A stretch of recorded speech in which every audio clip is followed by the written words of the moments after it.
Hi mga papriti, try ko muna silang pakainin ng ganitong pagkain, vegetable chips. Tingnan natin kung magugustuhan ba nila ang lasa ng chips na ito. Ito na kasi ang uso ngayong pagkain, vegetable chips. Tingnan ko lang kung kayanin ba ni Binsoy ang lasa. Itong hinawakan ni Binsoy na chips, napakatigas. Sa isang pouch nito ay iba't ibang klaseng laman na. Merong purple potato, sweet potato, banana, pumpkin, carrot, okra, jackfruit, syrups, vegetable oil. At nagdalawang isip pa si Binsoy na kumain. Dahil bago pa sa kanyang paningin, kay tinitigan pa lang ni Binsoy ang mga laman kung anong klaseng pagkain. At natikman na ni Binsoy ang lasa, bit kaya niya yung lasa nito.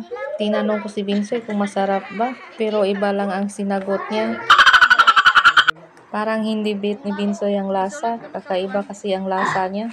Inamoy pa niya kung mabaho o mabango ba. Ito nga pala ang mga laman mga kapriti, iba't iba nga po makikita ninyo. Try ko din tikman pero kakaiba talaga ang lasa, hindi ko bit ang lasa nila. Binigay lang din to sa amin kaya tinikman na din namin. Pero yung dalawa kong babaeng anak ay bit nila ang lasa pero sa akin ay ayaw ko talaga. Yung anak kong di talaga gusto ni Binsoy ang lasa ng mga vegetables. Itong klaseng isang pouch na vegetables mga kapriti ay kakaiba talaga ang lasa niya, matamis-tamis na. Hindi ko maintindihan para sa akin, hindi ko kaya itong mga lasa na to.